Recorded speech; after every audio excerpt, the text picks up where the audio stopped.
Yo, what is up YouTube? Reach for the stars here, and today I have a how to snipe video. Basically gonna give you a couple tips and tricks and give you an insight to how I feel about sniping and how I see it.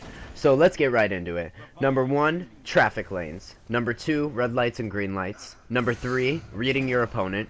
Number 4, good practice opposed to bad practice. And number 5, stable and steady and centered screen. Okay, so first, traffic lanes. Every map has them. Sometimes 2, sometimes 3. Understanding your traffic lanes and how much foot traffic goes through them is crucial to you being a good sniper, and the difference between you getting 3 kills for a whole game of control or getting 20 with your sniper. Knowing your traffic lanes helps out immensely. And it doesn't matter the map, just understanding what they are, left, right, center. You know, some intersect, some are parallel to each other. Having an understanding of those lanes can make you a better sniper, in my opinion, and it has made me an outstanding sniper, following traffic lanes. Second is red lights and green lights. If I go to a traffic lane, and I'm trying to get scoped in, let's say I blink over so I can see what's down there, and I see 2 snipers there. That is a red light. I tell my team stay away from left lane. If I'm not positive that I can dome both of those kids, we stay away from it. We hold our ground, but stay away from it. Don't get picked off. That is a red light. A green light would be an example of me playing trials, and I go up to my first lane. Let's say I'm on the left lane, my team's on the right, and I dome 2 of their players. That's a green light. I tell my team, go, go, go. I domed them. Get on the bodies. I'll go for the next guy, or you guys go clean up the kill. That is an example of a green light. The third point is understanding your opponent. You can break people down usually by 3 categories: passive players, aggressive players, and predictable players. Usually some all 3. Trials of Osiris is a lot of competitive players, a lot of tryhards, people that, you know, get really into it. They work with their team. They're on the same team all the time. You know what I mean?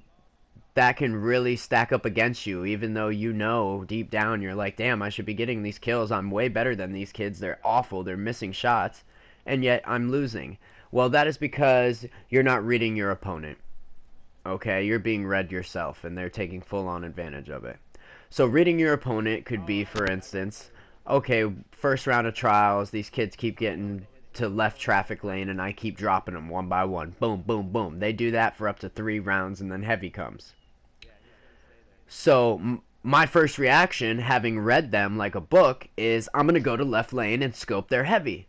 Because chances are they're clueless like they've been all night, and they're just going to stand there and get shot.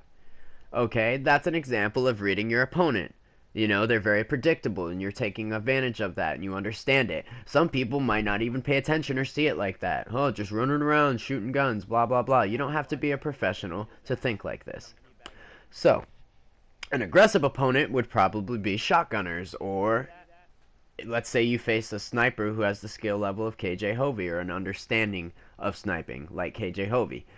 This person is going to be pushing you. They're aggressive. So what is your plan? You stay back. You're getting hard to reach spots so they can't get up close and personal with you. Or you spread out. So even if they do come up and rush you and you miss your shot and choke, your teammate's right behind you ready to dome them. That's pretty much an example of reading your opponent, understanding your opponent.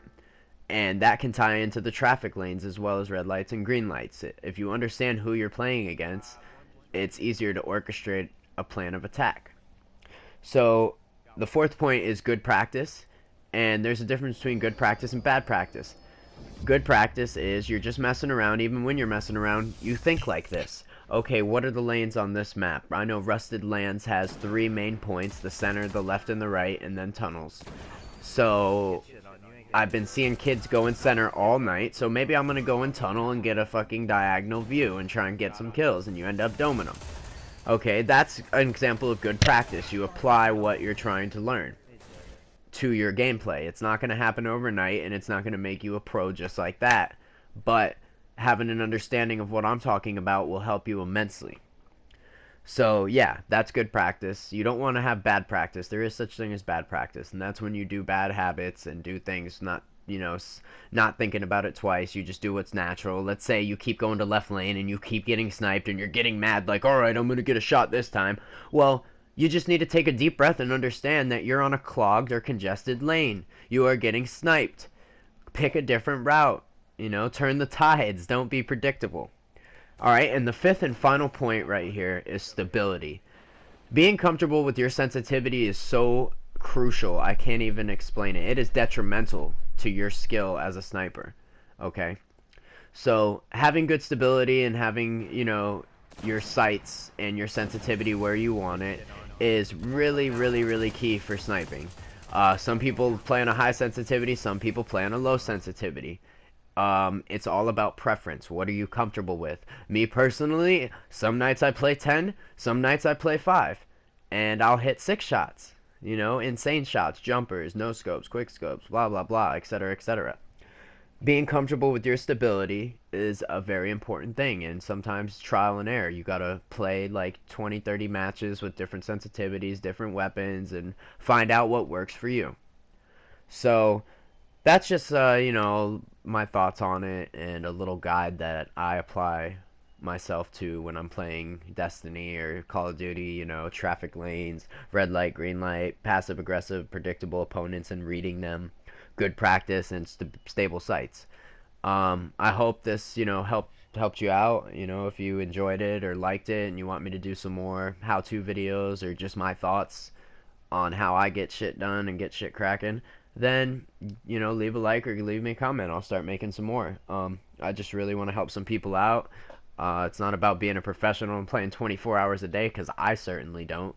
I can tell you right now that I'm a head chef and I work at least 40 hours to 35 hours a week.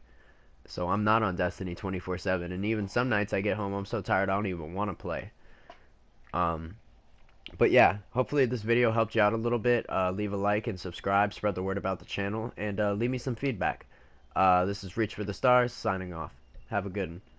Peace.